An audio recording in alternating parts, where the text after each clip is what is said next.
Century 21 et ses 915 agences immobilières au service de vos projets partout en France présentent Sud Radio Conseil de famille. C'est l'heure de retrouver Conseil de famille avec Stéphane Moller. Bonsoir. Bonsoir Philippe Rossi. Aujourd'hui Stéphane, nous allons répondre à Bernard qui souhaite constituer un patrimoine immobilier mais hésite entre créer une SARL de famille ou une SCI. Alors effectivement, lorsqu'une famille souhaite se créer un patrimoine immobilier, elle a le choix entre ces deux formes juridiques de société.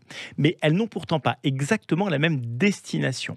La SARL de famille est proche d'une SARL classique. C'est donc une société commerciale. Mais attention, seuls les membres d'une même famille peuvent créer cette forme de société, c'est-à-dire des frères et sœurs, parents et enfants, ou alors des conjoints.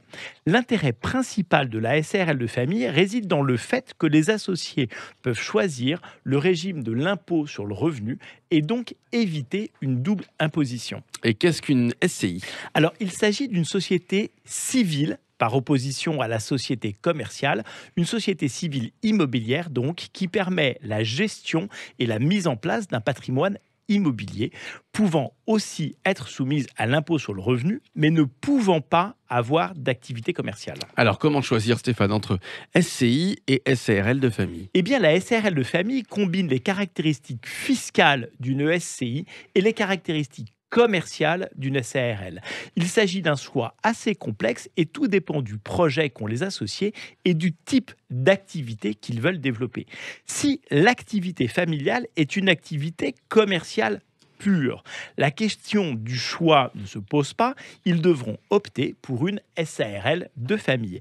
Si en revanche l'activité est immobilière, il se peut que la question du choix se pose.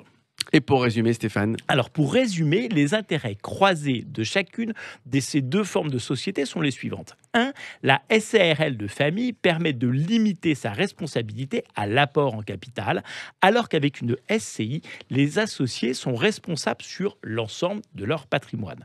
2.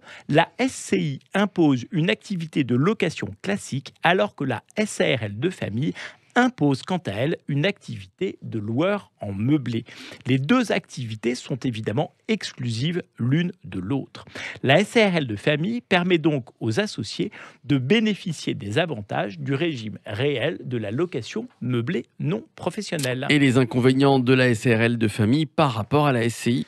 Eh bien, la SARL de famille entraîne des obligations non négligeables, comme par exemple la tenue stricte d'une comptabilité, ce qui n'est pas obligatoire dans une société civile immobilière soumise à l'impôt sur le revenu. Et j'imagine que le caractère familial de la société peut avoir des conséquences. Ah oui, les parts de la SARL de famille ne sont pas cessibles à l'extérieur de la famille. Donc, en cas de divorce, les deux conjoints ne peuvent plus rester associés d'une SARL de famille. Dans tous ces cas, la SARL de famille devra être transformée en SARL classique, ce qui peut s'avérer extrêmement contraignant. Si vous avez des questions, n'hésitez pas à les adresser aux équipes de VIA sur le site de Conseil de famille, conseil avec un s-2-famille.com, Conseil de famille à retrouver en podcast sur notre site sudradio.fr. C'était Sud Radio Conseil de famille. avec Century 21 et ses 915 agences immobilières au service de vos projets partout en France.